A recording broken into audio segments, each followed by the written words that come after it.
दोस्तों, अभी तक हमने विवेक बिंद्रा के बारे में काफी कुछ जान लिया है। चलिए एक एक करके डिस्कस करते हैं कि उनकी लाइफ से हम क्या सीख सकते हैं। सबसे पहले उनके बचपन में चलते हैं। वो स्पोर्ट्स में बहुत एक्टिव हुआ करते थे और अभी भी वो लगातार कुछ न कुछ खेलते रहते हैं। किसी भी प्रकार का स्पोर्ट खेलने से न सिर्फ हमारी बॉडी एक्टिव रहती है, बल्कि मेंटली भी हम एक्टिव हो जाते हैं। हमारे अंदर जीतने का जज्बा और हार को पचाने का हुनर आ जाता है। इसलिए आप लोग भी कोशिश करें कि किसी भी स्पोर्ट को अपनी डेली लाइफ का हिस्सा बनाएं। इसके बाद उनके पहले स्टार्टअप की तरफ चलते हैं। जब उन्होंने अपना पहला स्टार्टअप खोला तो उन्होंने ये नहीं सोचा कि अभी तो मैं खुद ही कॉलेज में पढ़ रहा हूँ, तो कैसी चीज़ों को मैनेज करूँगा, और न ही उन्होंने इसके लिए घर से पैसे लिए। इसके अपोजिट उन्होंने अपने साथ दूसरे लोगों को भी अपने स्टार्टअप का पार्ट बनाया और अपने कॉलेज की पढ़ाई को भी जारी रखा। इससे हम ये सीख सकते हैं कि अगर हमारे मन में किसी काम को करने की अर्ज होती है तो उसके लिए परफेक्ट टाइम का इंतज़ार नहीं चाहिए, बल्कि छोटे छोटे स्टेप्स उठाकर बड़े गोल्स की तरफ बढ़ना चाहिए। कॉलेज के दिनों में ही जब वो अध्यात्म की ओर मुड़े तो वहां भी उन्होंने अपने गुरु की बातों का भरोसा किया। वो वृंदावन की गलियों में भिक्षा मांगते हुए अपना जीवन यापन कर रहे थे, और जब उनके गुरु ने उन्हें कॉरपोरेट की दुनिया में आने के लिए बोला तो भी वो खुशी खुशी उस बात के लिए मान गए। इस बात से ये समझ आता है कि उन्हें अपने गुरु पर पूरा भरोसा था। उनके मन में कभी भी कोई डाउट नहीं आया। हमें भी लाइफ में किसी ऐसे इंसान पर भरोसा जरूर करना चाहिए जो हमारे लिए अच्छा ही सोचता है, और उस पर कभी डाउट नहीं करना चाहिए।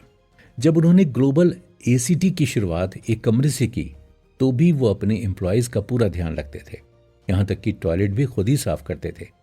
जब वो 3 महीने से लॉस में चल रहे थे तो भी उन्होंने अपना घर बेचकर अपने एम्प्लॉयज़ को सैलरी दी, क्योंकि वो एम्प्लॉयज़ को अपना नौकर नहीं, पार्टनर और फैमिली मेंबर समझते थे। ऐसे में वो उनकी हर सहूलत के लिए कुछ भी करने को तैयार थे।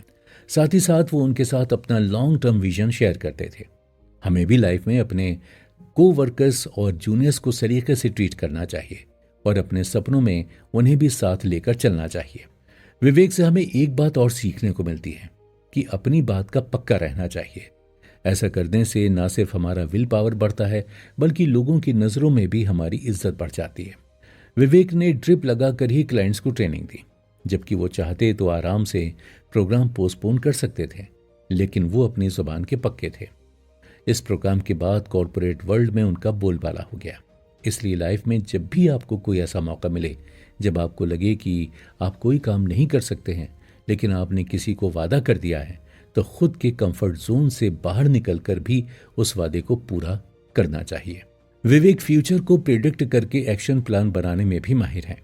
उन्हें मालूम था कि लोग आगे जाकर टीवी से इंटरनेट पर शिफ्ट होने वाले हैं, इसलिए उन्होंने अपना यूट्यूब चैनल 2013 से ही शुरू कर दिया था। साथ ही साथ ज्यादा लोगों तक वीडियो पहुंचाने के लिए हिंदी में ही वीडियो बनाना शुरू कर दिया था। विवेक ने खुद को पानी की तरह बना लिया था। उनके कस्टमर्स उनको जिस सांचे में डालते हैं, विवेक भी वैसे ही बन जाते हैं। हमें भी लोगों के साथ खुद को ढालना सीखना होगा और पूरी दुनिया हमारी कायल होगी। एक बार जो मैंने कमिटमेंट कर दी, उसके बाद मैं अपने आप की भी नहीं सुनता। ये डायलॉग आपने फिल्म में जरूर सुनाई होगा, लेकिन विवेक ने इसे रियल लाइफ में भी सच कर दिखाया। उन्होंने 100 डेज ट्रांसफॉर्मेशन का चैलेंज लिया और खुद को इतना फिट बना लिया कि उनके सारे कपड़े ढीले हो गए। हमें भी खुद से किया गया कमिटमेंट भूलना नहीं चाहिए। तो दोस्तों, अगर हमें डॉक्टर विवेक बिंद्रा की लाइफ को समराइज करना है तो हम ये बोल सकते हैं कि उन्होंने न सिर्फ भगवत गीता को पढ़ा, बल्कि उसे अपने जीवन में भी उतारा, चाहे वो कॉर्पोरेट ट्रेनिंग हो या पर्सनल लाइफ के सीक्रेट्स हो। उनके हर एडवाइस में वो भगवत गीता का रेफरेंस जरूर देते हैं। इसलिए आप लोग भी भगवत गीता को पढ़कर लाइफ में अप्लाई करने की कोशिश कीजिए। क्या पता आप अगले विवेक बिंद्रा बन जाएं। तो दोस्तों, कैसा लगा आपको कुकू एफएम का ये ओरिजिनल शो? ये हमें कमेंट बॉक्स में लिखकर जरूर बताइएगा। सुनते रहिए कुकू एफएम, सुने जो मन चाहे।